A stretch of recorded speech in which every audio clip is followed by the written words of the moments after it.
ya, dan bisa ketemu di forum Kopi Petang yang kali ini mentor kami si Juli akan memaparkan bagaimana kemampuannya di dalam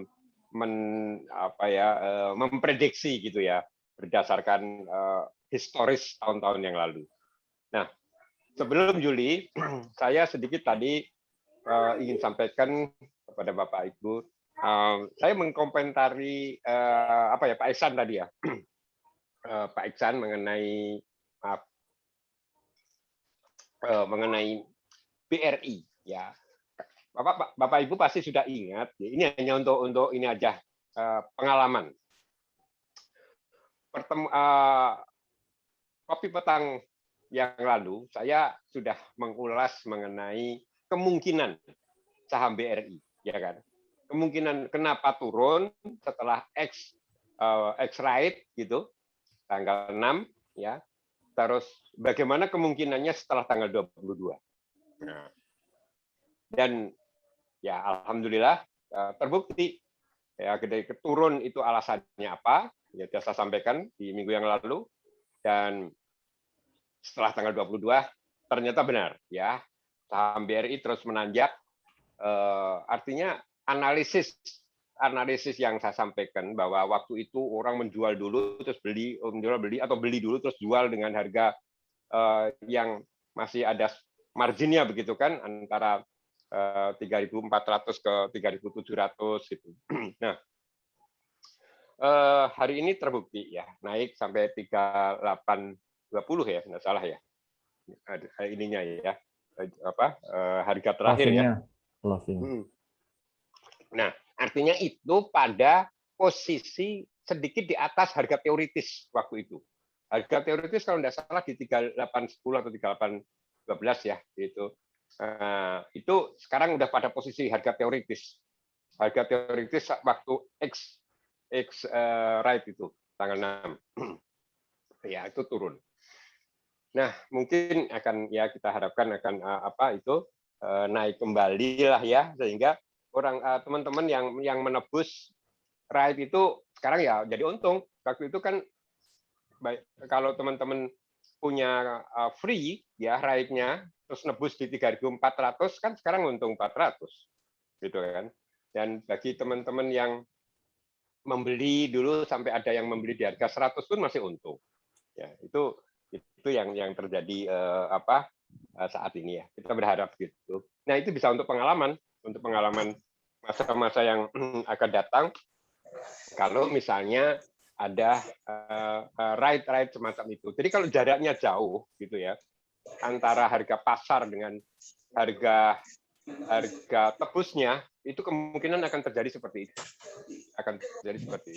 Ada orang jual dulu buat beli nebus di bawah. Itu kemungkinannya akan seperti itu. Ya, itu sekilas lah ya, sekilas mengenai rate ya. Kita maksud saya adalah kita itu terus membuktikan apa yang terjadi. Oh begini, kalau ada kasus begini, sehingga analisis kita kan bisa lebih komprehensif gitu, bisa komplit. Oh, tidak hanya teknikal atau fundamental saja, tetapi hal-hal yang lain bisa kita pelajari. Penting sekali. Saya kira itu. Dan kali ini Juli, sebagaimana dulu pernah diulas juga ya, si sahabat saya ini akan secara teknikal ya, maaf nih,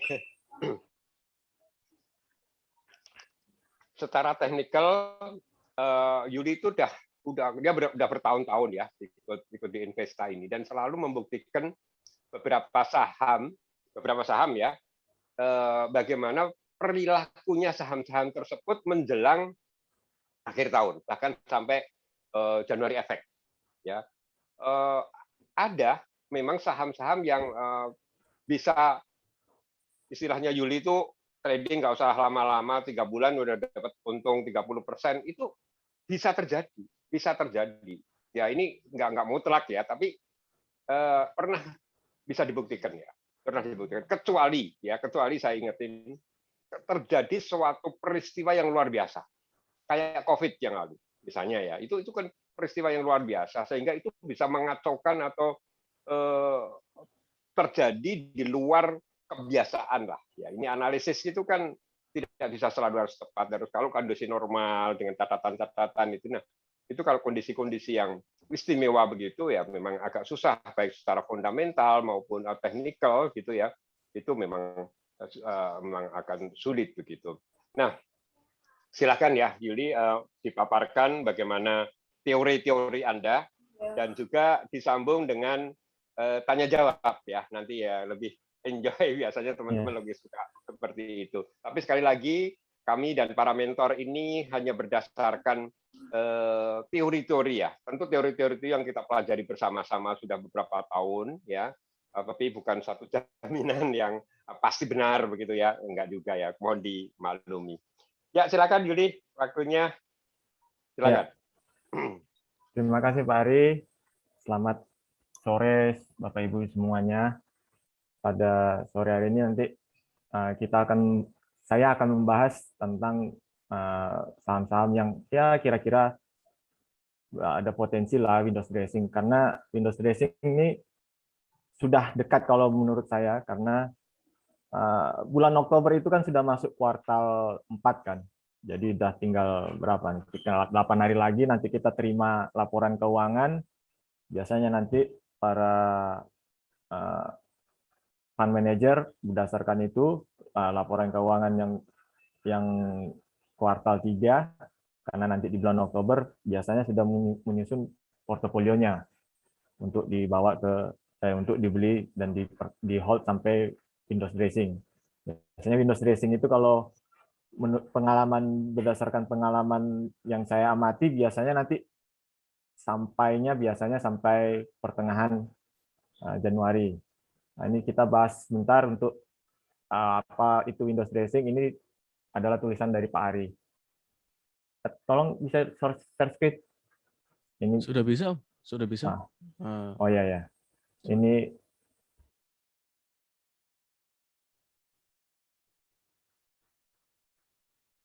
nah ini kita bahas arti Windows dressing sendiri. Ini Windows dressing itu adalah strategi yang digunakan oleh reksadana atau manajer portofolio lainnya menjelang akhir tahun atau kuartal. Memang ada dua biasanya, ya makanya saya sering juga selalu mengingatkan dulu bilang kalau tiap per 3 bulan itu ya berarti akhir bulan Maret, akhir bulan Juni, akhir bulan September, dan nanti akhir bulan Desember. Ini yang akan Windows dressing. Jadi yang kita bahas sekarang ini yang untuk akhir tahun. Jadi sampai akhir Desember nanti. Jadi kita mulai memilih portofolionya mulai dari yang nanti laporan berdasarkan laporan kuartal 3, berarti kita masuki Oktober ini. Nah, ini karena sudah sebentar lagi kan, makanya kita sudah siap-siap untuk kira-kira mencari saham-saham yang berdasarkan historis ada untuk itu gitu, ada untuk melakukan Windows dressing. Nah, memang tidak semua yang di sini Windows dressing. Biasanya seperti tadi Pak Ari bilang, Pak Ari juga mencari yang year to date-nya sudah rendah dibanding rata-rata tahun ini. Jadi istilahnya harga itu minimal kembali seperti awal tahun. Ini cocok, misalnya ini kalau menurut saya ini paling cocok untuk saham-saham yang tiap tahunnya membuat harga tertinggi baru. Contohnya yang paling gampang itu sebenarnya ini di BCA. Nah, ini kan BCA kalau kita lihat tiap tahun kan memberi harga tertinggi baru. Jadi istilahnya cara bodohnya Bapak Ibu, kalau harga tertingginya BCA itu sempat segini di sini terus turun, kan Bapak Ibu percaya bahwa BCA itu nanti akan naik tahun-tahun, berarti tahun 2022 kemungkinan BCA bisa lebih dari 36.000 bisa lebih dari 36.037 lah. Nah, itu makanya kalau ada saham yang seperti BCA begini melakukan ada koreksi yang banyak, Bapak Ibu nggak usah takut, karena secara historis kan BCA tiap tahun harganya membuat harga tertinggi baru. Nah, itu makanya tadi yang cocok untuk saham-saham yang year to date-nya sudah turun, karena kita bisa mengharapkan minimal dia kembali ke harga yang tertinggi semula yang tahun lalu. Itu cocok untuk BCA. Satu lagi ini yang saham yang baru requisition kemarin BRI. Ini juga Bapak Ibu kalau sudah pegang BRI sekarang, ini kan BRI tiap tahun naik nih. Ini bahasnya. Tiap tahun naik kan. Jadi tahun 2022 Bapak Ibu pegang aja itu BRI itu bisa kembali di harga 4.800. Ini sesudah di adjustment ya Bapak Ibu. Karena kalau sesudah di adjustment kan harganya 4.800. Nah, yang sekarang kan harganya 3.800, 3.820. Nah, ini kan kalau 4.800 kan ya kira-kira Bapak Ibu bisa sampai ini rata-rata seperti yang tadi saya cerita di awal, itu kan sampai pertengahan, ini kan pertengahan Januari ini. Kalau ini nggak ada tanggal, pertengahan Januari semua. Nah, ini kan pertengahan Januari sebentar lagi. Bapak Ibu hold BRI sekarang itu kan memberi keuntungan kira-kira kalau 1.000 dibagi 3.800 sudah 26% hanya sampai bulan Januari nanti. Nah, kira-kira seperti itulah kalau mencari saham-saham yang potensi window dressing yang mengalami year to date sangat-sangat dalam seperti BRI karena right issue. Kita bisa mengharapkan kembali ke harga yang seperti tiap tahun naik karena ini tiap tahun dia naik BRI. Nah, itu. Ini cocok dua saham itu kalau BCA sama BRI sangat cocok. Cuma masalahnya BCA itu tidak pernah koreksi sangat dalam. Nah, itu yang makanya tidak begitu menarik. Tapi kalau dia sangat dalam sampai 20% turun dari harga tertinggi, Bapak Ibu nggak usah takut masuk ke BCA itu. Nah, nanti ini fokus saya memang ke saham-saham BUMN. Kenapa BUMN? Yaitu tadi BUMN itu emiten yang paling banyak di bursa kita. Bobotnya juga jadinya istilahnya penggerak utama juga jadinya kan kalau di bursa karena semua perusahaan-perusahaan BUMN banyak di bursa. Jadi sangat mempengaruhi bursa itu sendiri. Makanya saya fokusnya ke saham-saham BUMN, tapi nanti kalau Bapak Ibu mau nanya saham lainnya nggak apa-apa. Jadi ini kita fokusnya saham BUMN. Nah, ini karena Windows BUMN, Windows dressing-nya karena memang biasanya para manajemen itu ingin memiliki raport yang bagus. Ya biasalah, istilahnya cari muka kepada Menteri BUMN sekarang. Itu aja. So, ini tulisan dari Pak Ari. Kalau Bapak Ibu mau lihat nanti bisa di Investor ID ini di Investor ID, Investory strategi menyikapi Windows dressing. Nah, ini untuk yang membahas sekilas Windows dressing sendiri. Nah, sekarang kita beranjak ke saya mau pakai dari screeningnya Mas Cahyo. Ini kan sudah ada Bapak Ibu. Saya pakai ini supaya nanti biar sinkron bahwa modelnya Mas Cahyo ini pun akan memberikan saham-saham potensial yang istilahnya bisa banyak memberi keuntungan kalau ini ya, Kumo Brick-nya ini loh. Saya pegang, saya memakai Kumonya Brick Mas Cahyo ini karena beberapa berdasarkan historisnya yang tahun lalu itu memang betul-betul banyak yang luar biasa. Salah satu contohnya yang sekarang saya mau pakai contoh adalah Adi. Adi karena ini punyanya Mas Cahyo yang hari kemarin ya, hari ini kan belum keluar. Jadi Mas Cahyo sudah beri screening. Ini kan contohnya Adi yang sudah lagi break Kumo. Jadi nanti ini contohnya Adi.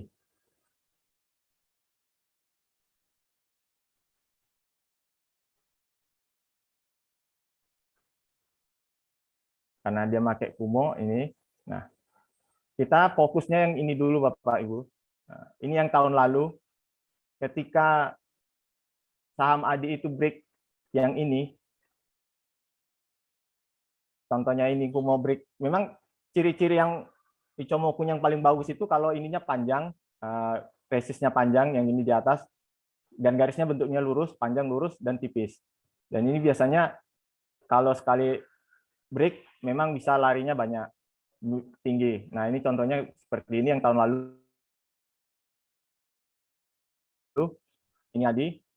Bapak Ibu bisa lihat sendiri sampai saya fokusnya hanya sampai Januari Januari ini. Ini kan puncaknya selalu di pertengahan Januari.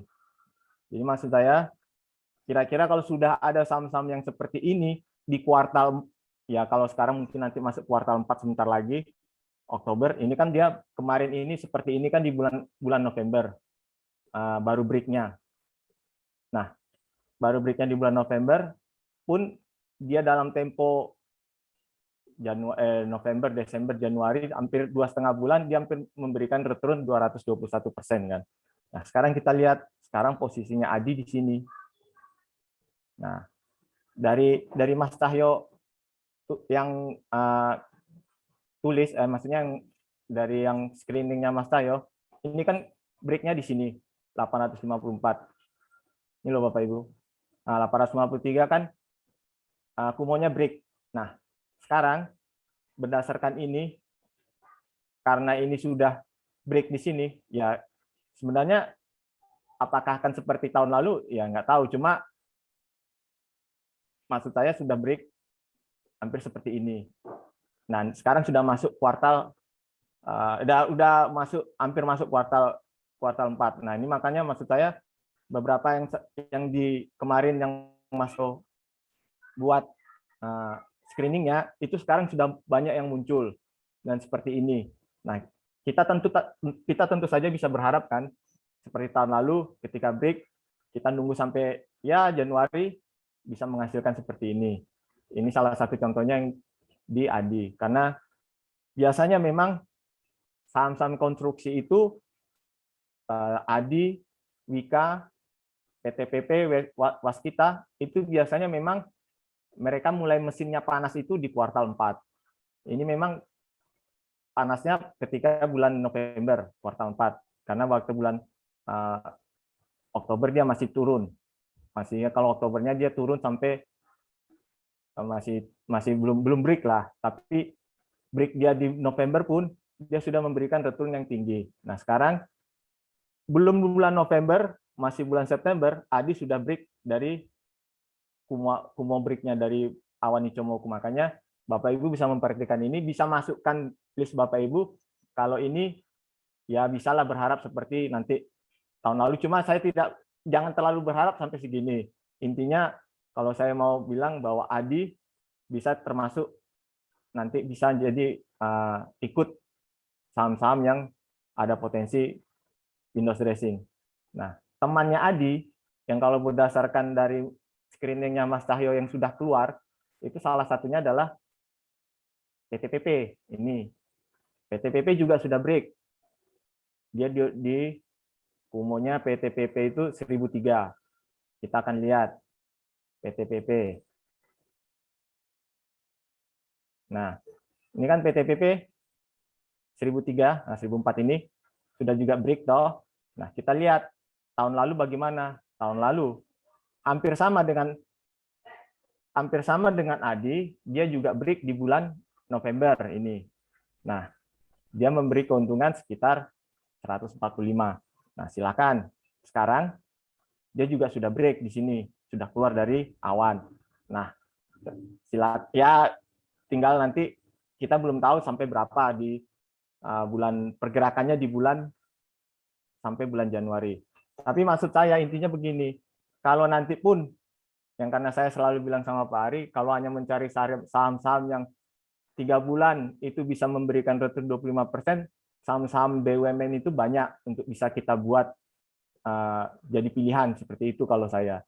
Jadi makanya saya sering bilang sama Pak Ari, mohon maaf Pak Ari kalau nanti saya lebih banyak bilang transaksi itu nggak usah banyak-banyak, cukup di akhir tahun, maksudnya di kuartal 4 beli, hold, terus nanti jual bulan Januari, habis itu ya tunggu lagi masuk bulan kuartal 4. Memang seperti itulah siklusnya. Maksud saya begini, ketika kita beli saham, potensi yang memberi keuntungan yang paling banyak itu adalah ketika memang di kuartal 4. Bapak Ibu pegang, Bapak Ibu beli, hold aja, ya udah naik sendiri gitu loh. Nggak usah pusing dengan naik turunnya, karena ke bulan Januarinya memang puncaknya di situ. Rata-rata seringnya di bulan Januari kebanyakannya. Makanya nggak usah diikutkan trading TikTok atau apa yang kalau seperti di bulan sebelumnya, misalnya bulan-bulan Mei yang cenderung turun begitu. Nah, ini salah satunya tadi yang sudah Adi, PTPP. Nah, ini yang berikutnya yang sudah break, yang dari saham konstruksi yang keluar dari screeningnya Mas Cahyo kemarin itu adalah Wika. Nah, Wika juga 1105 kemarin breaknya. Nah, Wika.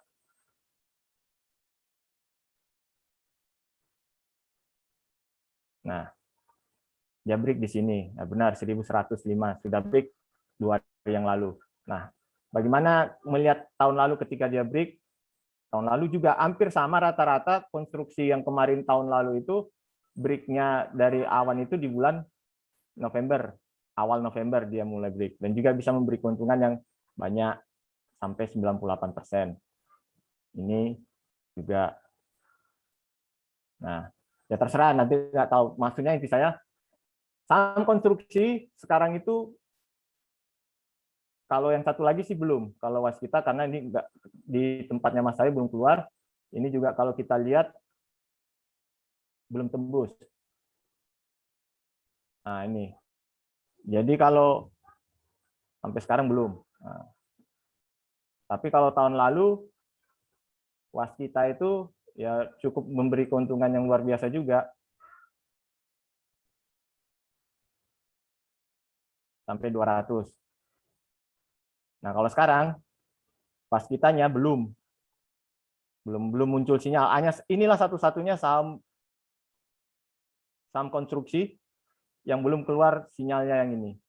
Karena tertahan. Tapi kalau dia nanti dia tembus 870, ya tentu kita bisa berharap seperti saudara-saudaranya yang lain bisa juga ngacir ke atas. Ini salah satu favorit saya kalau untuk Windows dressing yaitu konstruksi karena memang hampir selalu ikut kalau yang untuk BUMN konstruksi ini. Walaupun padahal kita tahu tahun lalu konstruksi ini ya hancur-hancuran lah, lihat LK-nya juga hancur-hancuran, tapi ya tetap aja mereka tetap ikut dilirik untuk ya nggak tahu manajer investasi buktinya juga mengangkat saham ini gitu loh, saham-saham konstruksi ini walaupun kinerjanya nggak gitu-gitu baik, ya sangat jelek lah kalau menurut saya. Gimana tahun 2020 kan pasti semua pembangunan kan berhenti. Nah, tapi toh nyatanya itu makanya saya bilang toh nyatanya mereka juga ikut emiten ini, saham ini kan juga ikut Windows dressing-nya, makanya itu yang kita incar itu. Nah, beberapa yang lain yang kebetulan agak mirip dan kebetulan baru break, ini Mas Cahyo catat kemarin itu adalah ini saham BUMN satu lagi yang Pegas 1105. Nah, ini Pegasnya belum.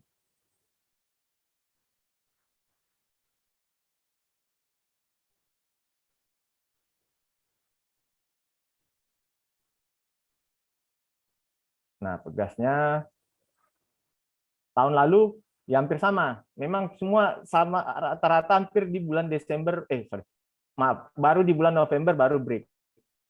Tapi ya tetap memberikan ya lumayan. Keuntungannya sampai 65% sampai Januari pertengahan. Nah, sekarang dia juga sudah break. Kalau melihat tadi yang hasil screening Mas Cahyo di 1105. Nah, sekarang udah break. Silakan ini juga bisa masuk jadi untuk saham-saham yang sudah melakukan yang berpotensi untuk Windows dressing karena memang ini sudah. Nah, ada yang contoh yang belum artinya gagal dia menembus ini padahal potensinya lumayan gede kemarin, ya ini dia belum bisa. Contohnya ini.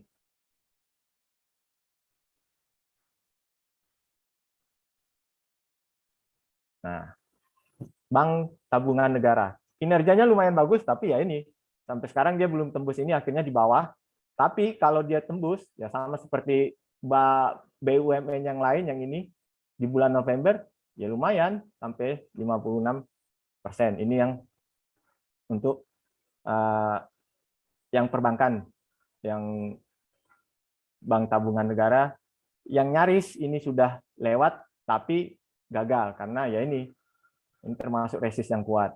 Mungkin kemarin tanggal 6, kalau mungkin punya masih screeningnya masih tanggal 6 September biasanya sudah keluar sinyal, tapi habis itu gagal, dia masuk lagi.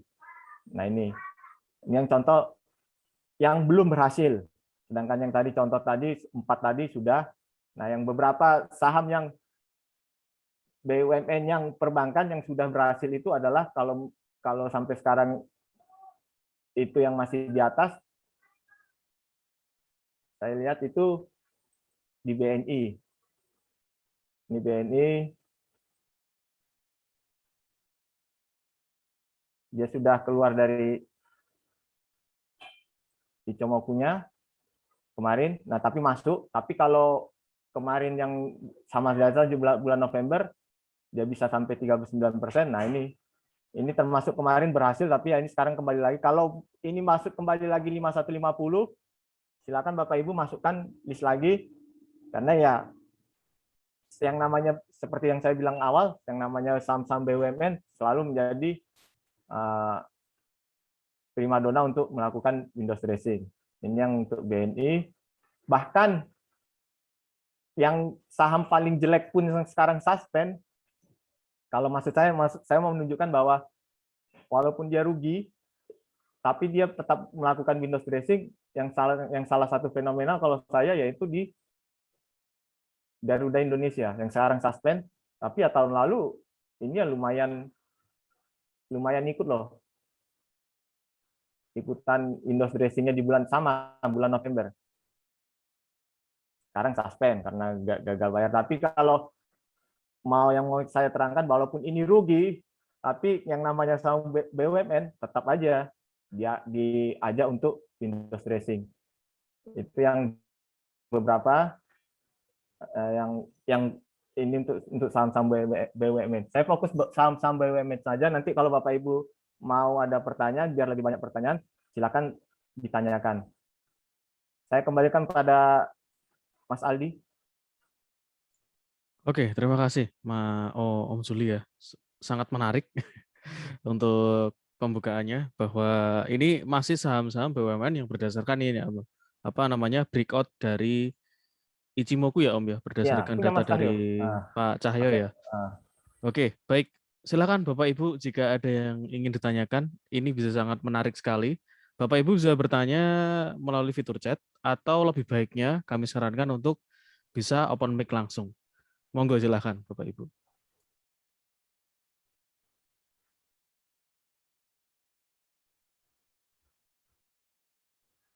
Oke, ini ada Mbak Widya. Mohon info untuk Unilever, Om Suli.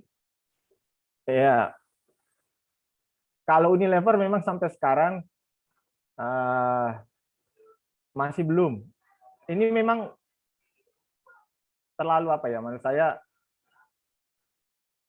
grafiknya jauh sudah menurunnya itu sejak ini, kalau mau pakai Ichimokunya itu semenjak tahun lalu pun, lihat sudah setahun ya. Sudah ini 16 September, sudah setahun dia tidak pernah bisa tembus untuk balik lagi ke atas. Makanya ini sangat-sangat ya, kalau pakai istilah teknikal ini sangat-sangat downtrend masih. Belum ada tanda-tanda pembalikan kalau sampai sekarang pun saya lihat ini. Kan buktinya turun terus. Kalau dilihat mau pakai Ichimoku, mau pakai MA50, pakai garis moving average apapun, ini masih di bawah. Nggak pernah, ini loh garisnya masih ke bawah terus, belum ada petunjuk yang begini. Makanya masih berat kalau saya ditanya untuk ini. Cuma kalau ya, saya lihat di RTI-nya. Biasanya kalau saham seperti ini orang ngincar kalau sudah katakan pernya itu, ini kan pernya masih mahal. Kalau ini nanti pendekatannya kalau mau masuk pakainya itu lebih baik pendekatan fundamental, tapi dengan memakai per, jangan pakai book value, karena book value-nya si apa Unilever itu sudah 37. Nah, Bapak Ibu makainya pakai per aja. Nah, kalau pernya ini sudah sampai di bawah 20 ya, atau ya di bawah 20 ini sudah murah. Kenapa? Karena ini ROE-nya itu sudah 151%. Sangat bagus kan, artinya laba bersihnya jauh melebihi dari ekuitas yang ada. Makanya kalau sudah sampai 20%, nah 20 kali, sorry. Pernya 20 kali, itu kira-kira kalau mau masuk ya, kalau sudah sampai 3.200 ya silakan. Itu pendekatan fundamentalnya seperti itu. Tapi kalau mau ditanya teknikal sampai sekarang ya tidak pernah kelihatan, belum kelihatan bottomnya lah kalau istilah teknikalnya. Itu kalau menurut saya. Ya. Oke, komen Yuli. Ya Pak, silakan Pak. Ya, jadi ya inilah ahlinya si Yuli. Cuma begini, saya sering memberikan satu komen ya, tapi didasarkan pada bandarmologi ya. Jadi bandarmologi. Saya sering sampaikan bahwa ada istilah jangan menangkap pisau jatuh atau mengejar layang-layang putus ya. Jadi kalau belum ada sinyal pembalikan, ini lebih baik kita diem gitu ya. Karena memang tadi kan di cara teknikal kalau memang tidak ada pembalikan itu agak susah. Jadi biar dia turun kelihatannya sudah murah gitu, tapi besok murah lagi. Itu karena belum kelihatan ya pembalikannya itu. Nah, memang orang itu kan semua ada pendekatan berbeda-beda. Kenapa gitu kan? Kalau dari Yuli asal gambarnya seperti ini ya memang belum, udah titik gitu. Nah, tetapi orang kan juga melihat kenapa ya kok bisa turun terus gitu kan. Nah, tetapi kalau orang dari sisi fundamental misalnya, itu melihat kalau turun, kalau turunnya itu sudah murah banget. Tadi kan istilahnya kan pernya udah rendah banget ya. Masa mau hilang sih seperti Unilever itu gitu kan. Entah akannya berapa, apakah 3.200 atau 3.500 misalnya. Tapi menurut ukuran price earning ratio secara fundamental udah murah. Nah, itu baru mulai orang-orang aliran fundamental dia masuk. Nah, masuk akhirnya terbentuklah satu grafik ya, udah ada pembalikan itu namanya. Mungkin seperti itu ya.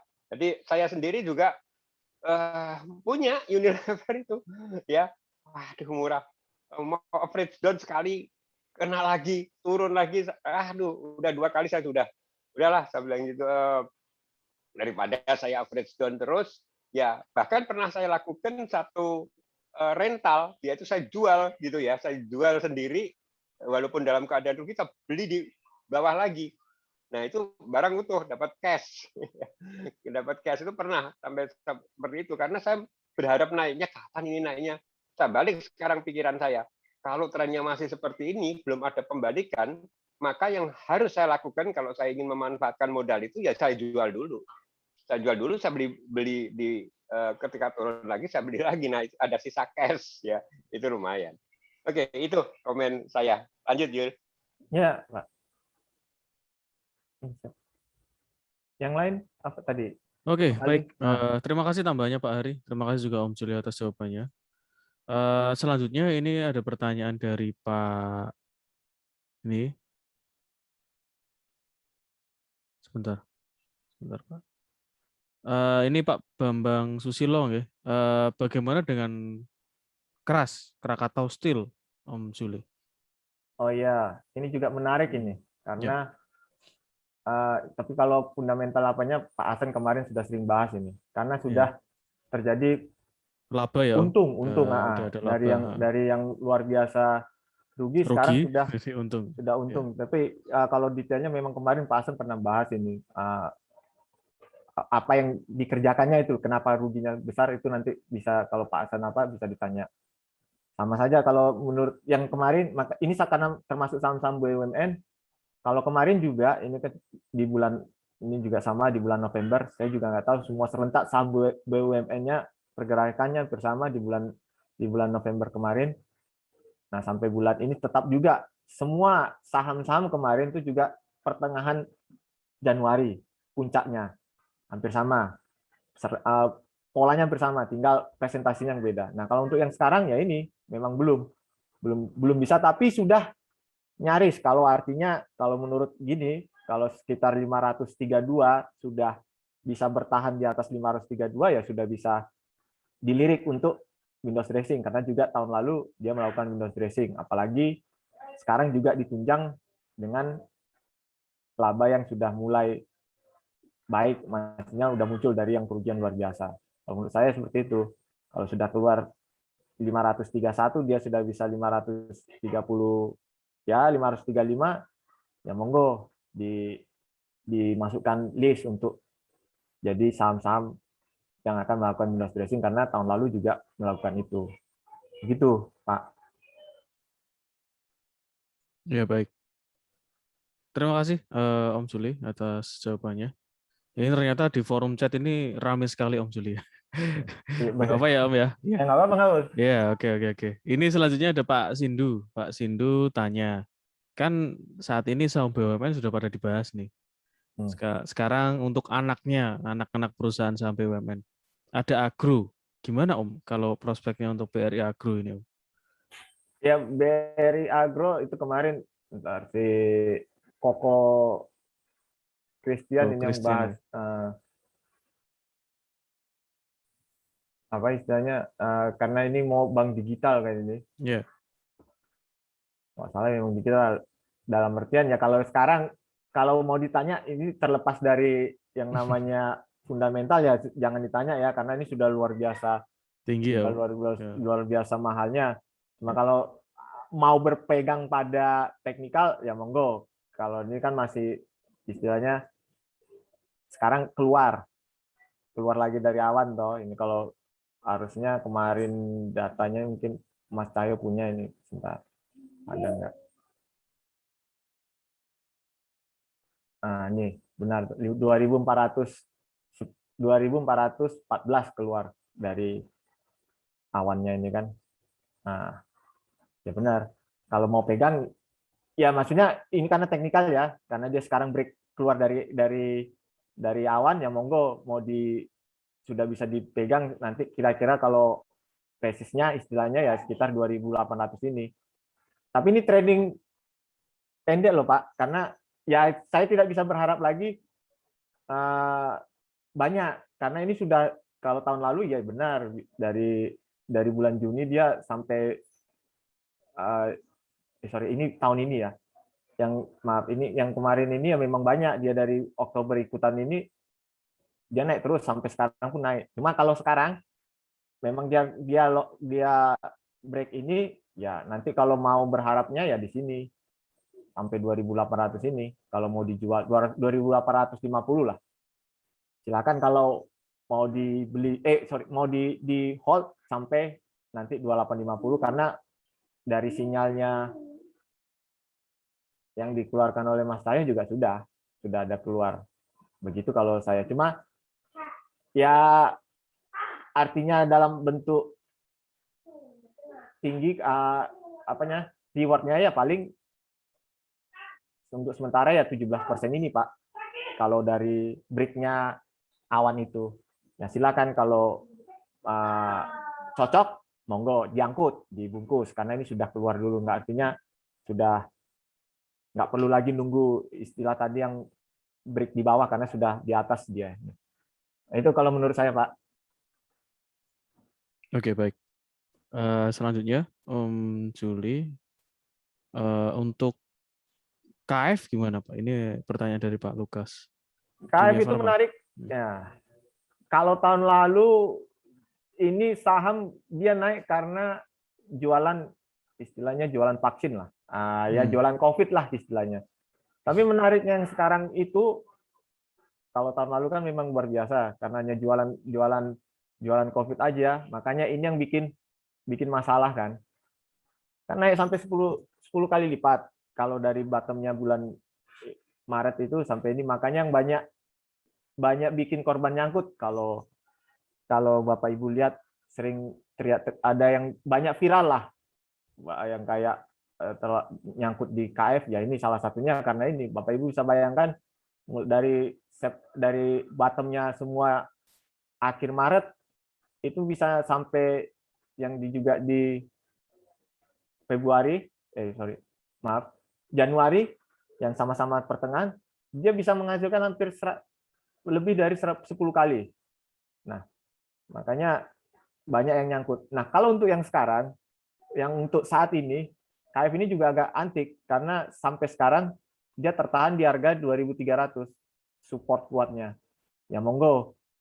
Dan ini sekarang posisinya awannya masih jauh memang 2.900, tapi posisi untuk yang di bawah ini dia bertahan di atas, masih bertahan di 2.300 ini. Nah, ini supportnya. Ya artinya gini, silakan hold saham KF ini selama dia kuat di 2.300. Bahwa naiknya kapan ini agak antik karena kemarin dia naiknya karena jualan COVID. Beda. Tapi kalau mau nanti memang rewardnya, perkiraan saya ya sekitar 3.500 ini range-nya. Jadi kalau beli di 2.300 bisa berharap dijual di 3.500 karena saya melihat ini resist kuatnya. Nah, kalau dilihat presentasi kenaikannya ya memang luar biasa sih. Beli di 2.200, beli di 2.300, jual 3.500 ya bisa memberikan keuntungan 50%. Nah, silakan. Memang menarik. Cuma ya itu tadi, hati-hati karena ini sahamnya nggak liquid ya. Sekali kalau pas memang lagi main ya dia bisa volumenya tinggi. Ini loh. Sekali digoreng pas kemarin itu ya nggak karu-karuan, volumenya luar biasa tinggi. Tapi sekali udah sepi ya ini bahayanya ini loh. Nah, silakan kalau mau ikut, tapi hati-hati karena tidak liquidnya ini loh. Tidak terus-menerus ada transaksinya. Jadi kalau nanti pegang banyak, yang bahayanya ya nggak bisa jual karena tipisnya transaksi pas ini. Nah, silakan dijadikan pertimbangan selama dia kuat di atas 2.300. Rewardnya kalau menurut saya resistnya itu ya di 3.500. Begitu, Pak Lukas. Oke, baik Om. Karena ini banyak sekali yang tanya Om ya. Kemungkinan kita lebih persingkat aja mohon maaf untuk jawabannya Om. Oh, iya.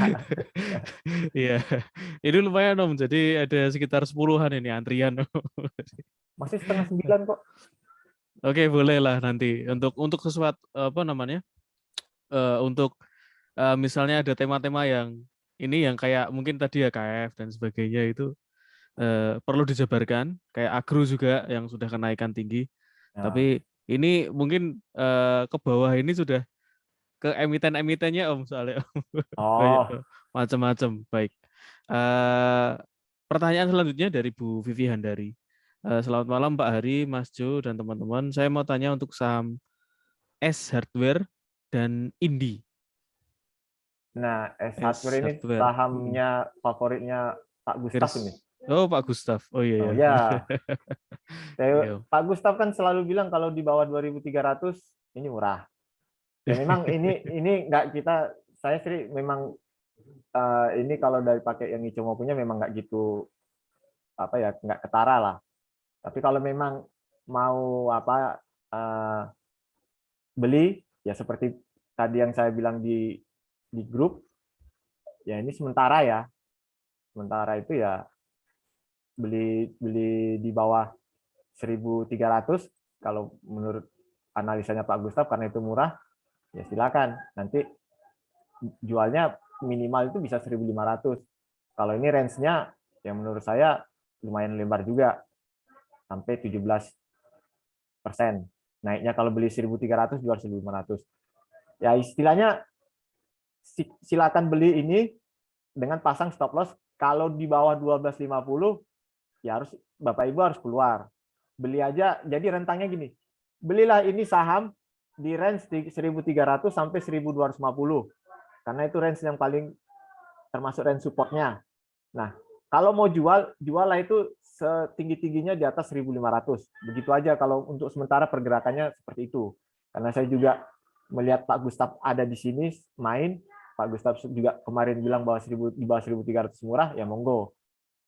Termasuk saya berdasarkan chart juga mendukung untuk hal itu. Nah, begitu analisanya untuk ACES. Terus apa tadi? Satu lagi. Indi, Om. Indi tadi Energy. Indi untuk hari ini ikutan naik karena saham-saham batubara juga hari ini kan pada naik semua. Nah, ini kan kebetulan ya ini istilahnya kalau kayak gini resist kan, pucuk kayak gini kan resist sampai sekarang dia nggak bisa lewat. Nah, ya tergantung lah. Maksudnya gini, kalau harga seperti, tapi nanti kalau komoditas itu lebih jago Pak Hasan menerangkan siklusnya ya. Yang jelas karena harga batu bara itu $150, ya sudah. Memang ini harusnya ikutan juga gitu loh. Ikutan semua saham batu bara harusnya sekarang memberi keuntungan. Nah, kalau memang tadi mau apa ya, kalau misalnya ini tadi bisa nanti bisa lewat 1.600 ya target normalnya ya nanti bisa 2.000 ini. Tapi kan sekarang 1.600 kan belum lewat deh ini yang ini. Ini kan masih resist. Nah, ya tinggal dilihat. Sekarang posisinya resist. Kalau lewat bisa bertahan 1.600, bisa berharap ke 2.000 karena ini tadi puncak yang di atasnya ya 2.000. Tinggal dilihat ya pokoknya selama harga batu baranya tinggi, ini ngekor gitu aja kalau saya. Itu aja analisisnya. Sederhananya begitu. Oke, Om. Matur suwun ya. Selanjutnya Om, ini dari Pak Eko Stijono. Pak Eko melihat dari grafiknya Pak Cahyo di laporannya Pak Cahyo itu ada saham Telkom dan PTBA. Terus untuk kemungkinan itu juga WD nggak sih Om dimanfaatkan untuk window dressing nggak sih Om? Oh, Untuk Telkom PTBA. Iya, kita yang tambang batu bara juga dulu. Nah, tambang batu bara juga sama sebenarnya. Karena sekarang batu baranya tinggi. Cuma juga kemarin kalau melihat pergerakannya yang tahun lalu, ya dia juga ikutan. Lumayan. Ini kan, dia ikutan. Karena ini BUMN, ya sama. Bulannya bulan November juga. Awal November. Ya kemarin tahun lalu, ya dia naik. Nah, sekarang kan kalau mau diambil kan yang ini harusnya tembusnya. Nggak tahu sudah berapa ini Mas Tayo. PTBA. Oh ya benar, 10% sudah dari 2183. Mas Tayonya ngambil 2183 berarti yang ini. Ya udah. Nih, 2183 ini benar. Ya kalau tahun lalu memang ikutan. Ya kita bisa berharap juga karena ini sekarang sudah lewat yang ini resistnya 2183 yang ini, ya kita bisa juga berharap Pak. Cuma nanti kalau batasnya ya untuk sementara yang terdekat menurut saya sih di 2.800 untuk sementara ya. Tapi karena ini screeningnya juga keluar, screening yang dari Mas saya udah keluar, ya udah. Maksudnya bisa berharap seperti ini, tapi rasanya untuk sementara kalau misalnya masih bisa bertahan, resist berikutnya kalau saya 2.800. Begitu. Ini garisnya kan kelihatan di sini. Banyak titik-titiknya. Nah, begitu. Kalau untuk PTBA. Kalau untuk Telkom, ini sering seperti Pak Hasan bahas, karena Pak Hasan juga optimis ini akan bisa 4.000. Saya juga mendukung sahamnya ini bisa 4.000. Karena ada dua pola. Ya kalau pakai yang ini juga kemarin keluar datanya yang ini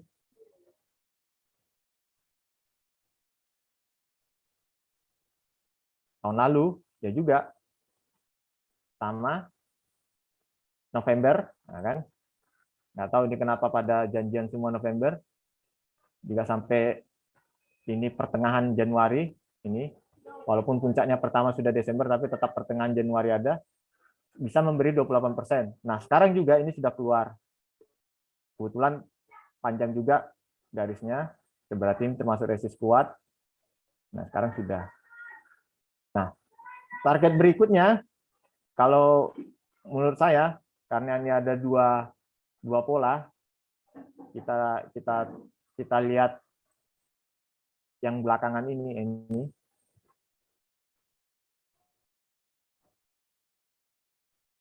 Kalau dia kuat di atas 3.500, sekarang sudah ya, karena sekarang sudah di atas 3.500.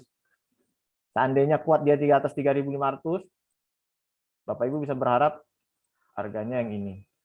Targetnya, karena ini polanya namanya pola double bottom.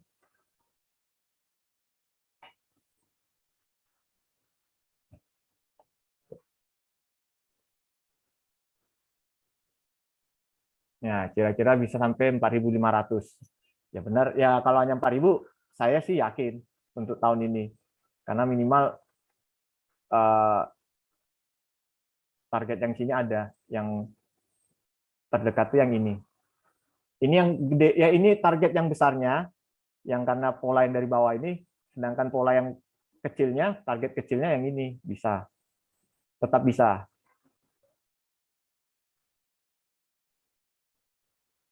Ini kan karena makanya saya bilang selama dia bertahan di atas 3.500, tidak kembali ke bawah, tadi target yang atas itu, terus yang ini yang bawah. Nah, 4.000. Ya pas lah, seperti analisanya Pak Hasan. Begitu untuk yang Telkom dan Indi. Mas Adi. Pak Ju. Ya. Oh, enggak. Ya, terima kasih Om Ju. Nah, ini pertanyaan berikutnya mungkin dari sudut Om Juli dan Pak Hari nih. Pak Hari masih standby, Pak Hari? Masih. Oh iya, Ya. iya. Ini Pak, pertanyaannya seperti ini ya. Om Juli bisa lihat dari teknikal, Pak Hari dari prospeknya mungkin Om. Nah, ini pertanyaan dari Pak Amin Harsianto. Nah, untuk bagaimana sih nasib bank-bank kecil seperti BACA atau Baca ini yang ingin jadi bank digital? Itu kayak proyeksinya untuk window dressing itu ada nggak sih sebenarnya Om Juli dan Pak Hari ini? Monggo. Yeah. Silakan. Ya Pak Amin, selamat malam. Kita pernah membahas ya tentang bank-bank kecil ini yang naiknya pada spektakuler gitulah ya karena euforia bank digital ya, dan itu kebetulan diulas oleh sahabat saya Pak Ardianus, analis dari Bank Indonesia yang kebetulan ada di sini ya. Pak Ardianus ya, masih ada Pak Ardianus? Masih Pak. Masih Pak. Ya, Pak Ardianus, saya kembali lagi nih Pak, kembali lagi mohon kesediaan Bapak ya, lebih ahli Bapak dari saya mengenai tentang perbankan. Kita serahkan pada ahlinya. Ini Pak Amin, jadi di sini ada salah satu member kita Investa yang kebetulan juga analis dari Bank Indonesia. Nah, silahkan Pak Ardianus, kami mohon kesediaannya untuk menyikapi tadi ya pertanyaan dari sahabat kita Pak Amin tentang bank-bank yang kecil itu. Monggo Pak Ardianus. Monggo Pak, silakan Pak. Iya Pak. Tapi kan memang pertanyaannya dari Pak siapa tadi? Pak Amin. Pak Amin tadi kan lebih kepada window dressing Pak ya. Iya. Window dressing, apakah bank-bank kecil itu akan juga mengalami window dressing kan Pak ya? Oh, oke. Nanti yang window dressing saya deh. Iya, jadi kayaknya lebih pas Pak Hari Pak kalau soal itu Pak. Oh, oke. Ya, iya.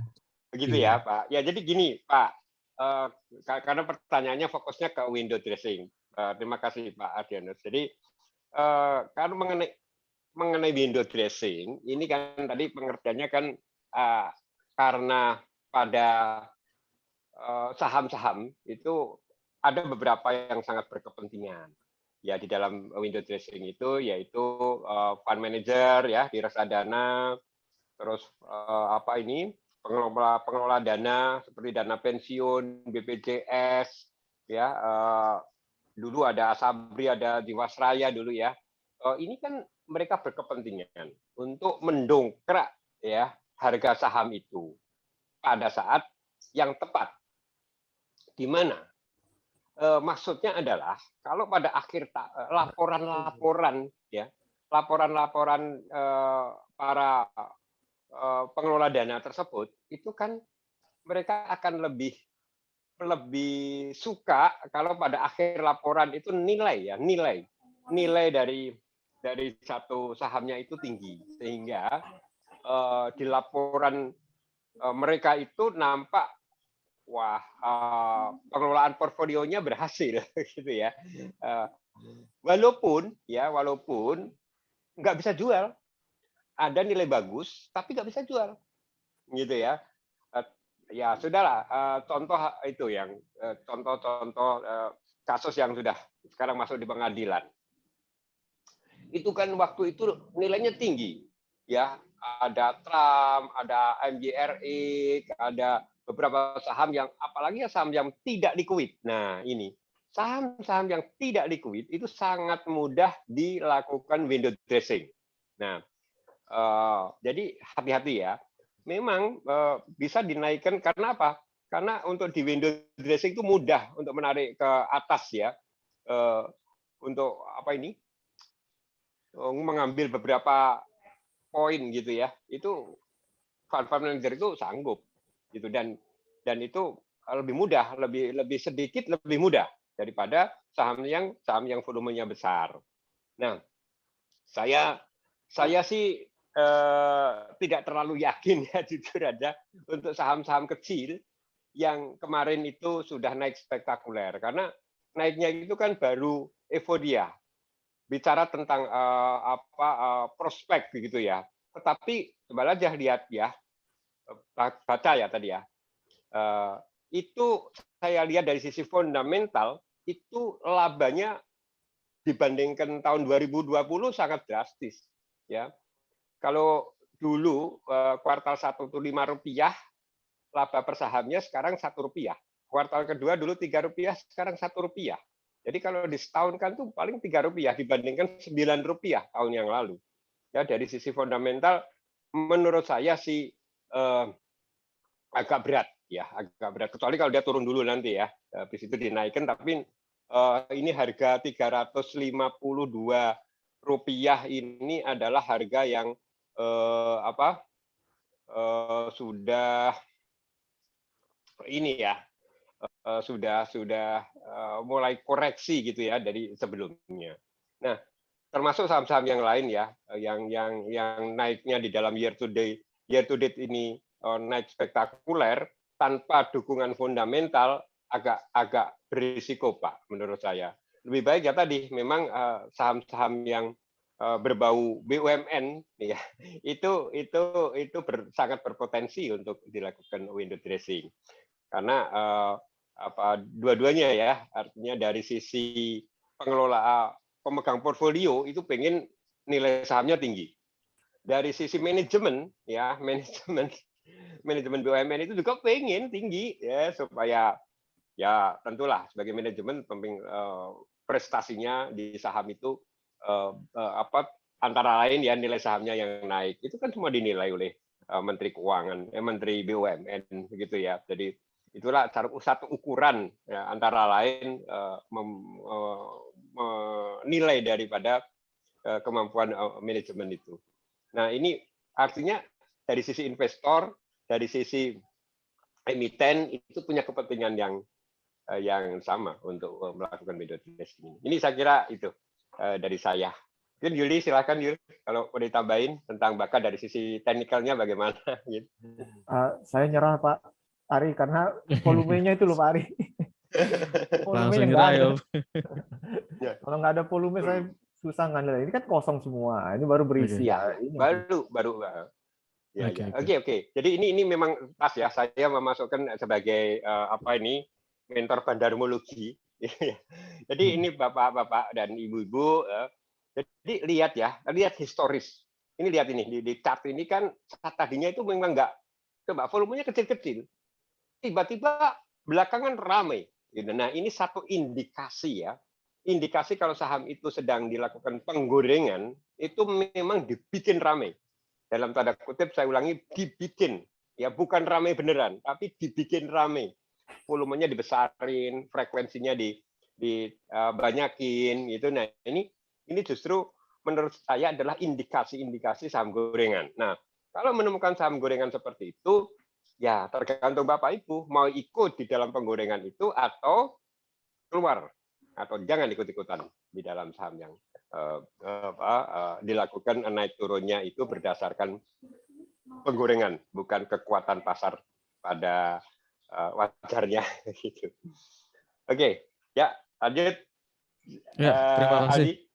Ya, terima kasih Pak Hari, Om Juli juga.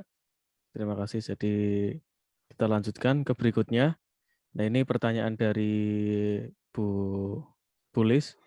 Mungkin ini kan juga berkaitan sama ini Kumo dari Ichimoku. Mungkin juga ini nanti bisa dijawab dua ya, dari Om Juli sama dari Pak Cahyo ya Pak ya. Karena juga Pak Cahyo kan yang Kalau menyusun dari saya, datanya. ya.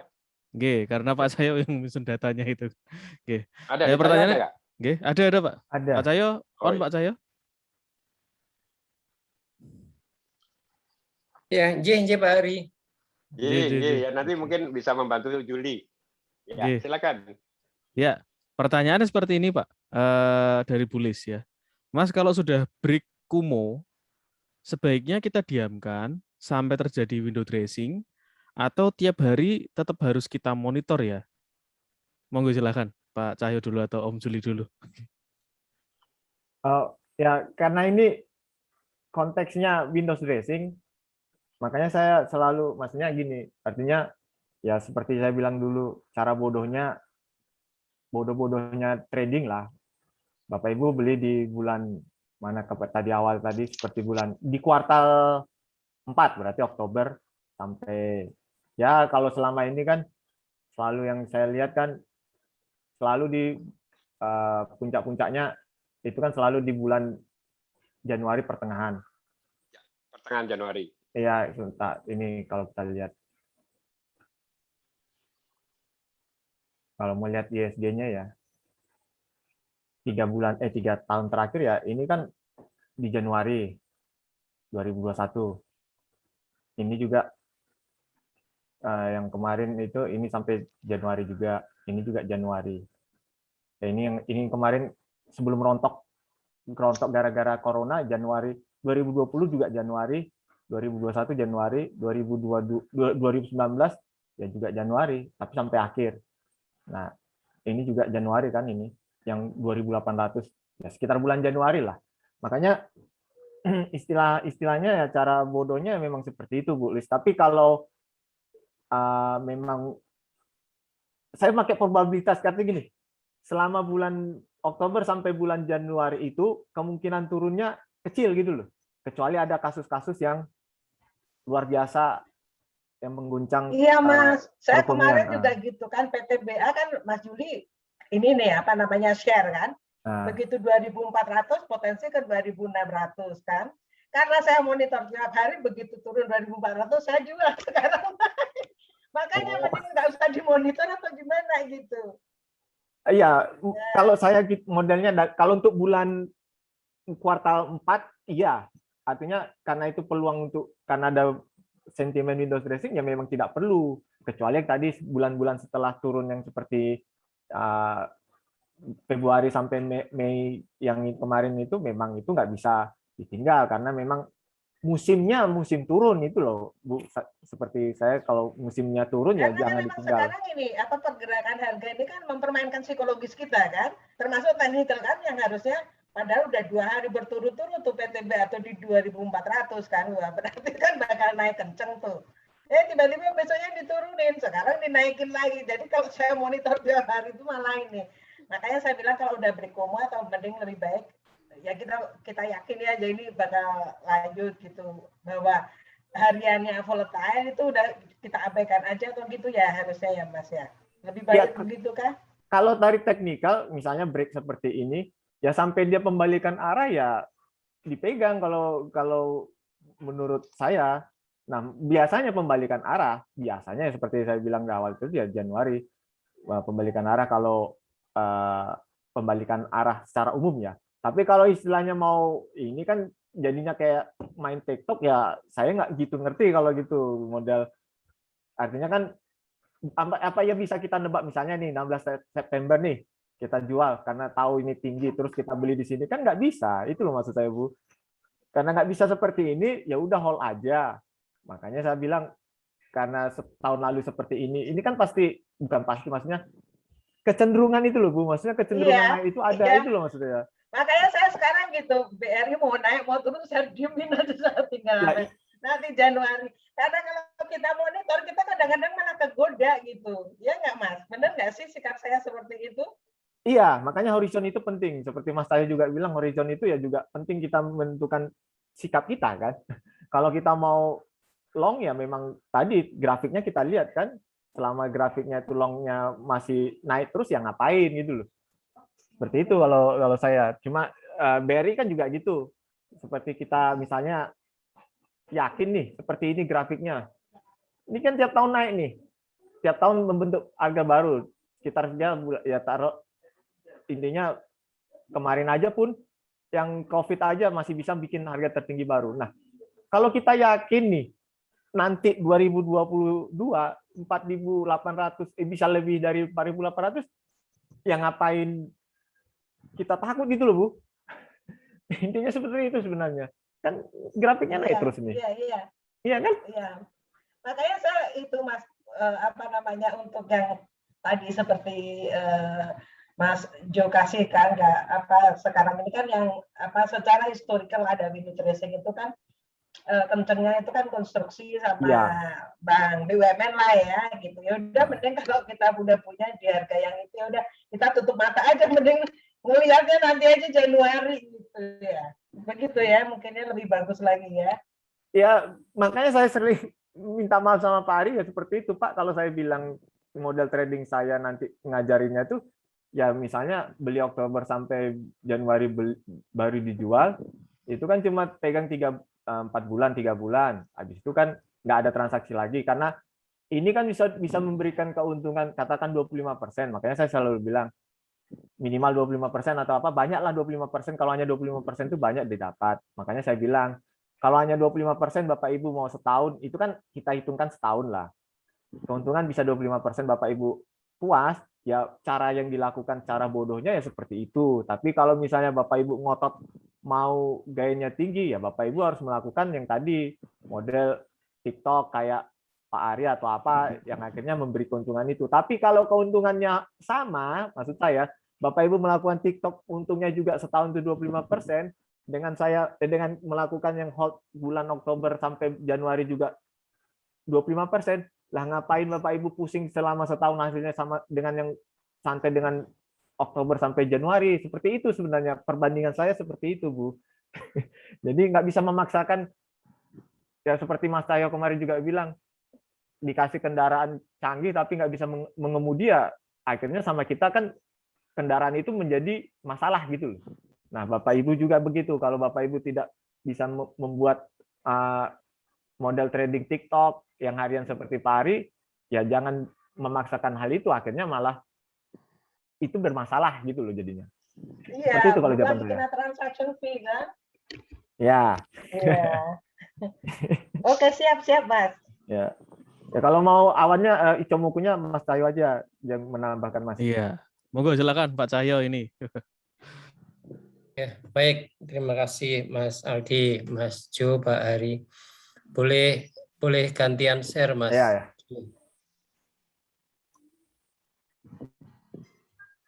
Jadi ada beberapa pola-pola sih Bu yang untuk apakah kita masih perlu pantau atau bisa kita lepas, itu ada beberapa pola Bu gitu. Jadi kalau polanya seperti ini, awannya habis merah, kemudian ini hijau, ini turunnya tajam ya. Ini merah ini kan turunnya tajam Bu. Nah ini kita masih bisa aman lah gitu ya, masih bisa kita sekali-kali pantau itu masih bisa Bu. Tapi kalau misalnya awannya kebalikan, di sini sudah hijau, kemudian di sini dia tidak bisa nembus tertinggi di sini, biasanya kan saya menganggap bahwa ini awannya sudah membentuk P ya, seperti huruf P. Ini sudah complicated nih seperti ini. Jadi seperti agro ini ya, walaupun tembus di atas awan, gitu ya, tembus di atas awan, namun nih awannya kan sudah bentuknya P ini, Bu. Nah ini ya paling mentok-mentok ya sama dengan prediksinya Mas Jo di sini gitu kan, upsetnya di sini. Tapi risknya juga ya kalau mau risknya ambil di sini 2000 lah, risknya di 2000 ya nggak apa-apa gitu kan, sudah masih tinggi risknya sih daripada rewardnya. Itu kalau saya melihatnya seperti itu, Bu. Makanya ketika huruf sudah ada huruf P gini, walaupun tembus, saya nggak mau ngejar.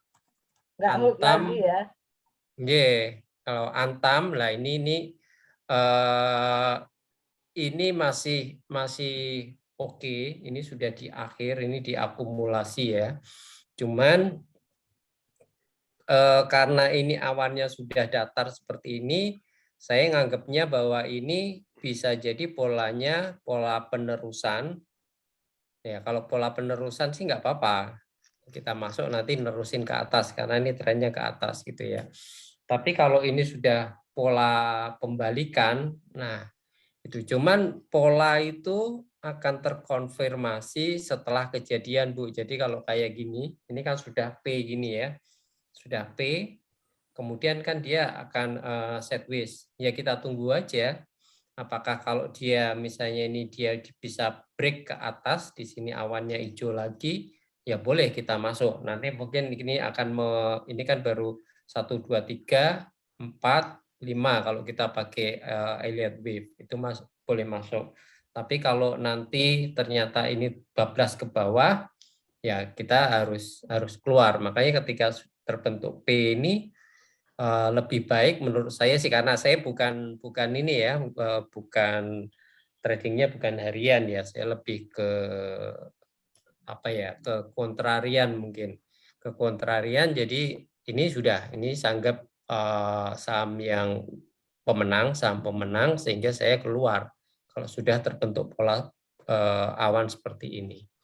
Mungkin itu Bu jawaban saya, Bu. Siap Mas. Ya, terima kasih.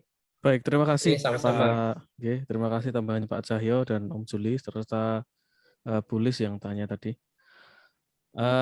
Berikutnya, ini masih ada beberapa pertanyaan. Gimana Pak Hari, kita lanjut sampai ini atau bagaimana Pak Hari?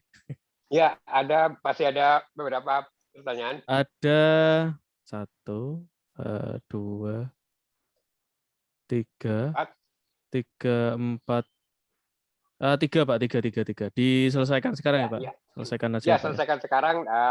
Kita kasih komen-komen yang seperlunya ya. Oke, siap. Pada poin-poin intinya aja. Iya Pak, terima kasih. Ini sih ada curhat mungkin dari Cik Vivi Pak, selanjutnya Pak.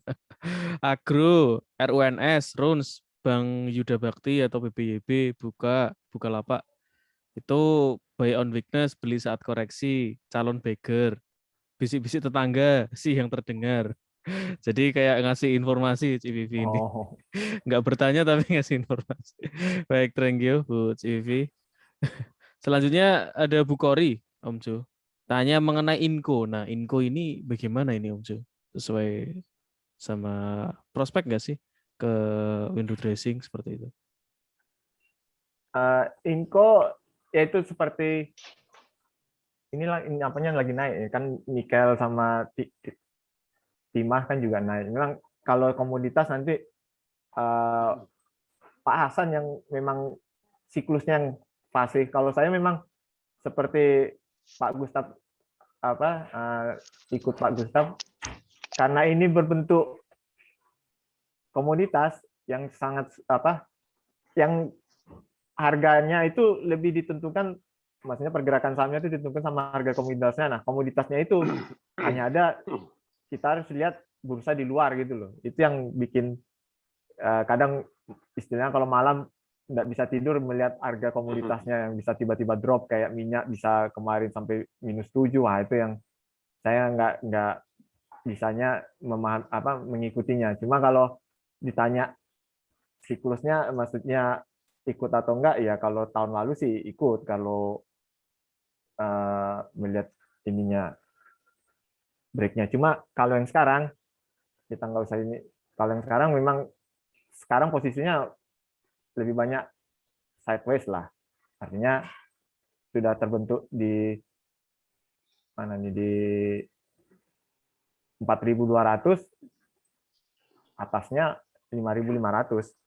Ya tergantung, kalau misalnya ya sekarang kan istilahnya kalau tadi belajar risk in reward, kita beli di sini, rewardnya ke sini 17%, nanti kalau risknya jauhnya 10%. Ya seperti itu, karena range-nya menurut saya sih 4.200 sampai 5.500. Ini hampir mirip dengan Antam memang. Tadi yang Mas Cahyo bilang pergerakannya range-nya loh. Range-nya Antam kan juga begitu. Antam kan sampai sekarang nggak bisa nembus yang ini, 2.600 ini. 2.700 yang gede ini, sampai sekarang kan nggak bisa tembus. Tapi di bawahnya dia bertahan di 2.100, hampir 2.200 lah, masih kuat gitu yang ini. Jadi menurut saya sih hampir mirip kan. Jadi kalau antara Inco sama Antam ya hampir sama. Kalau Bu Kori misalnya nanti mau beli, ya tunggulah sekitar di harga 4.200 kalau menurut saya. Cuma begitu-begitu aja untuk sementara ya, tapi ini lumayan gede, artinya range-nya lebar.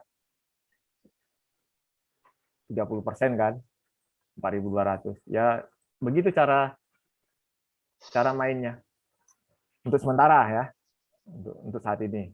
Karena range-nya 4.200 sampai 5.500. Gitu, Mas Aldi. Ya, ya. Oke. Ya. Pak Hari Ya, mungkin ya, mau tambahan? Oke. Saya tambahin itu. Ya, saya benar setuju. Artinya kalau kita menanyakan saham-saham yang komoditas, ya itu lebih banyak tergantung harga komoditasnya. Itu setuju saya. Jadi itu bisa technical bandarmologi fundamental itu untuk ini akan lewat kalau memang harga komoditasnya ya itu kan itu harian tuh. Ya harga komoditasnya itu kan bisa minyak tiba-tiba dari 73 drop menjadi 69. Nah, itu mau tidak mau ya harga sahamnya juga akan mengikuti. Demikian juga Inco ya, nikel. Pokoknya saya setuju kalau kita cenderung memilih saham-saham komoditas, jangan lewatkan dari mata kiri mata kanan. Mata kiri lihat harga komoditasnya, harga kanan harga sahamnya. Itu aja, Bu. Jadi jangan lewat. Kalau kita sudah main di saham komoditas ya kita mesti banyak-banyak melek malam lah ya, lihat dari komoditas yang terjadi pada malam hari biasanya. Itu aja tambahan saya. Silakan. Ya, terima kasih Pak Hari dan Om Suli. Selanjutnya ini dari Pak Omek. Maaf telat masuk, kalau boleh nanya ini BRIS bagaimana Om Su, Bank Syariah Indonesia nih?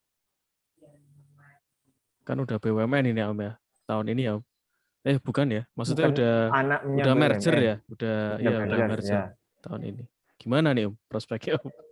Ya ini sama, karena ya kita ini nggak bisa ngomong fundamental ya, maksudnya karena ini memang sudah jauh melebihi induknya. Cuma kalau ditanya pergerakannya untuk sementara ya masih bisa bertahan di ini, di 1000 ini Pak, bawahnya 1.700 kan. Ini kan hitungannya support. Tapi atasnya juga paling untuk sementara ya paling mentoknya di sini. 2.900. Dan kemarin sih nggak sampai.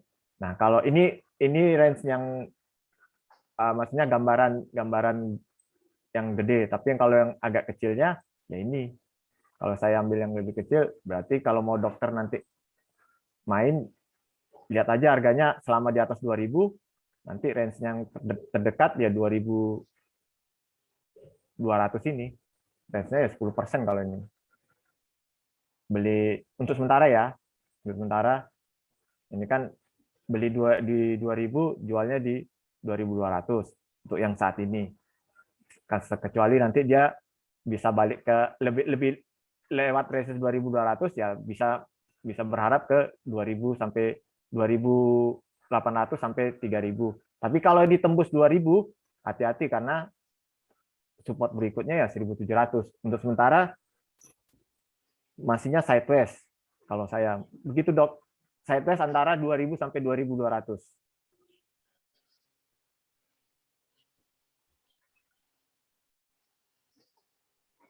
Ya, baik.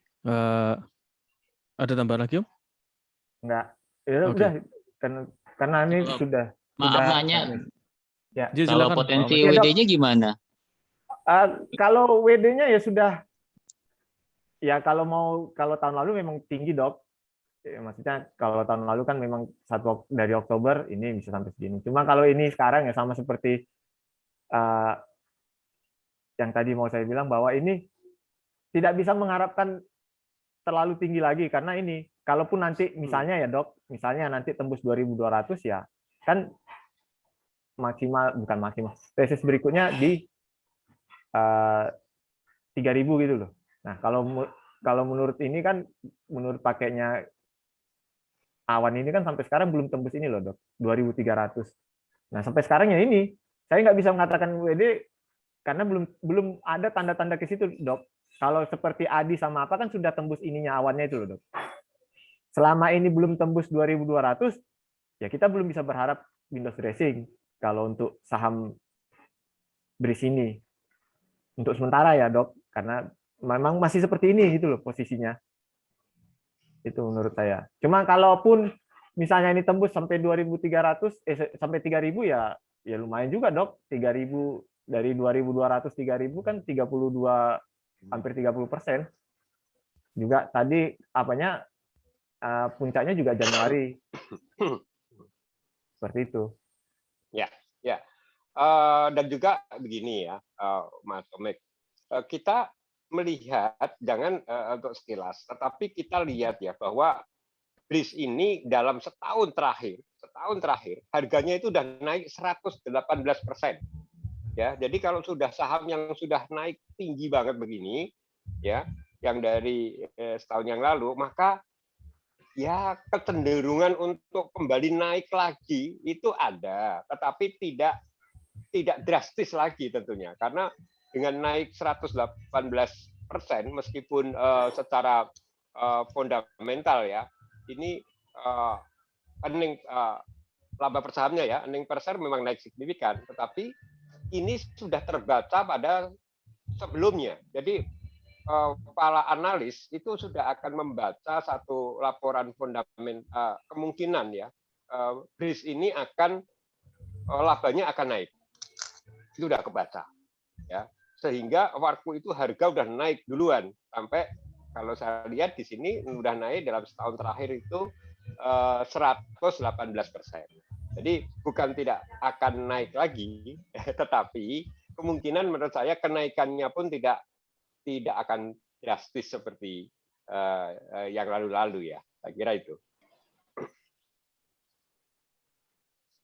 Ya, terima kasih. Terima kasih Pak Hari, makasih Om Jo, makasih Mas Aldi. Oke, sama-sama Pak Omek. Selanjutnya Om, ini mungkin pertanyaan terakhir ya Om ya. Pertanyaan terakhir ya Om. Ini dari Pak Turisina. Pak Jo, INKP dan Tekim tahun lalu tinggi sekali, sampai 14.000. Nah, melihat kinerja tahun ini, apakah window dressing ini bisa mengulang kembali ke harga 14 ribuan ini? Gimana Om Jo? Kira-kira ya Om Jo? Ya, memang kalau yang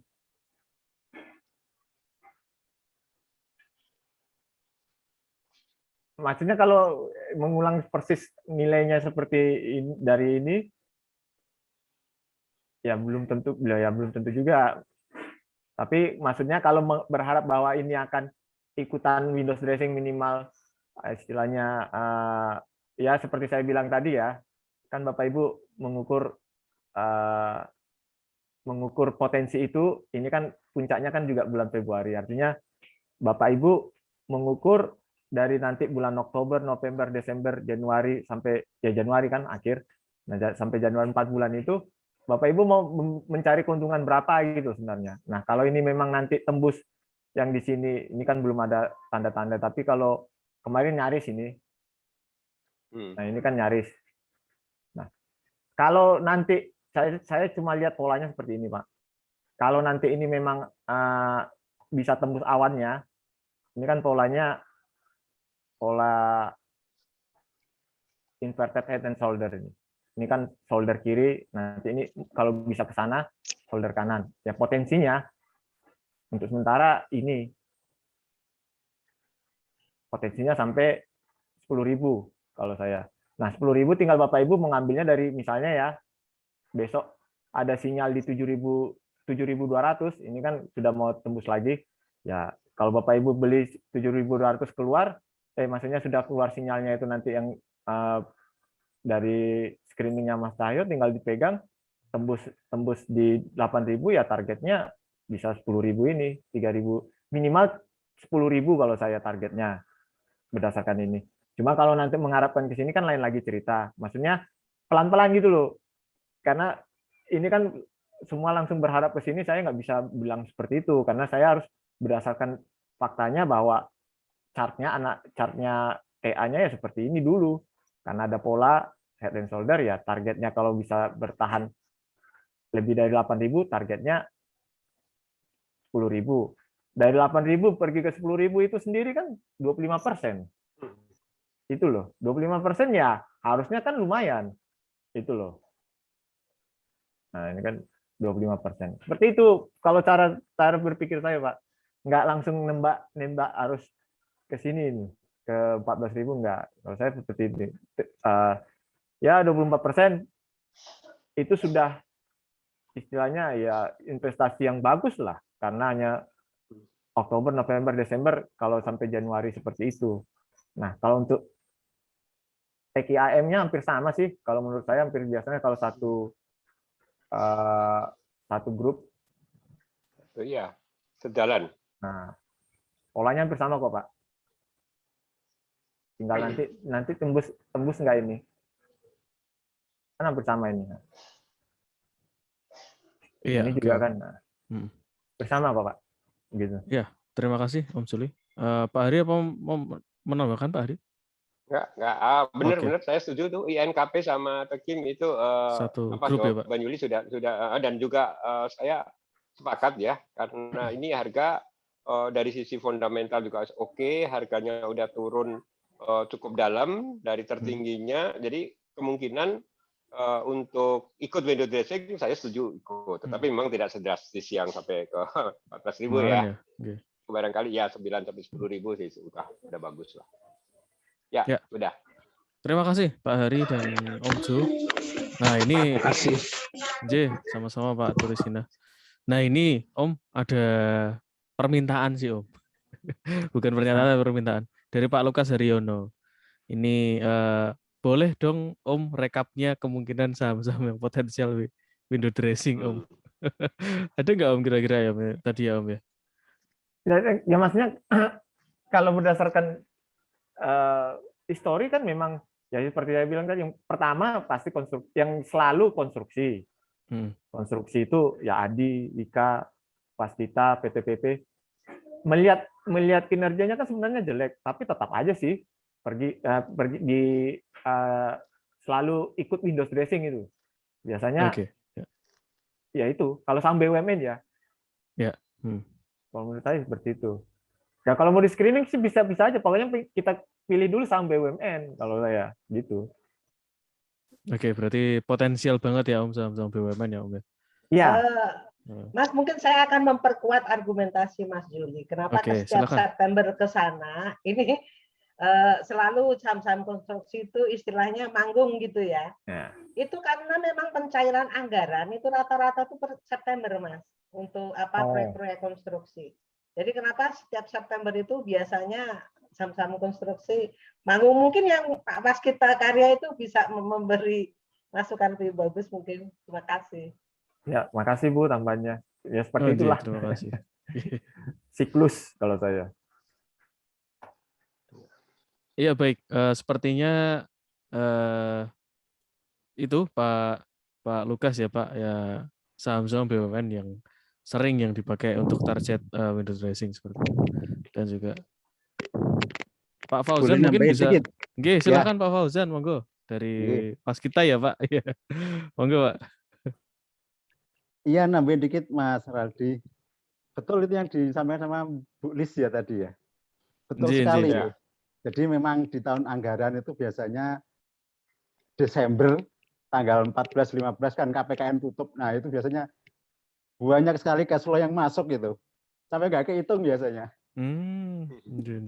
Jadi memang kalau dibilang window dressing sampai di Januari ya betul. Saya kira itu ya pengalamannya di situ kalau saya ilmu titennya di situ betul. Ilmu titen. Terima kasih Pak Fauzan tambahannya. Ilmu titen. Ya, Bapak Ibu sepertinya kita sudahi sampai di sini dulu, namun tidak terbatas jika Bapak Ibu ingin bertanya lagi, itu bisa kita lanjut di forum-forum di ini ya, melalui chatting di grup Investa Premium. Dari saya mungkin seperti itu. Jika Om Jo atau Pak Hari ingin memberikan closing statement atau pernyataan menutup, silakan. Kami persilakan, Pak. Saya terima kasih aja atas kehadiran Bapak Ibu semuanya, dan nampaknya acara-acara bincang-bincang kopi petang ya ini tambah menarik ya. Dengan cara seperti ini bisa berinteraksi antara member Investa dengan para mentor.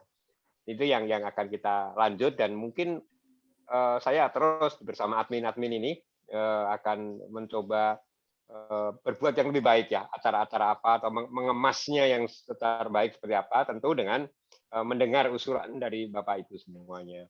Semoga apa yang kami sampaikan bersama mentor dan dibantu para admin ini bisa bermanfaat buat Bapak Ibu sekalian. Itu aja. Terima kasih. Selamat malam. Assalamualaikum warahmatullahi wabarakatuh.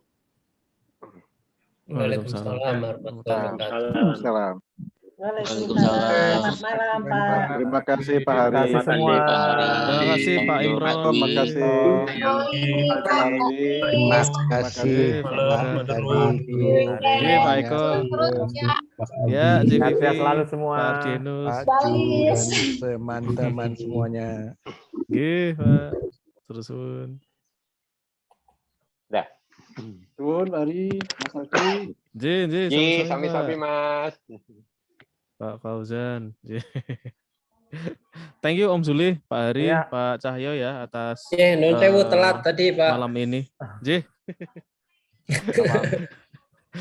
Ini lagi sambil kuliah kayaknya. Wah, Pak Tatang. Wah, Pak Tatang.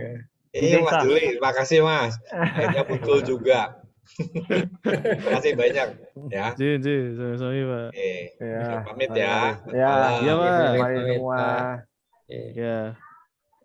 Terima kasih Om Jo, Pak Hari, Ya, Pak Cahyo dan Bapak Ibu sekalian. Saya tutup ya. Ya. Ya.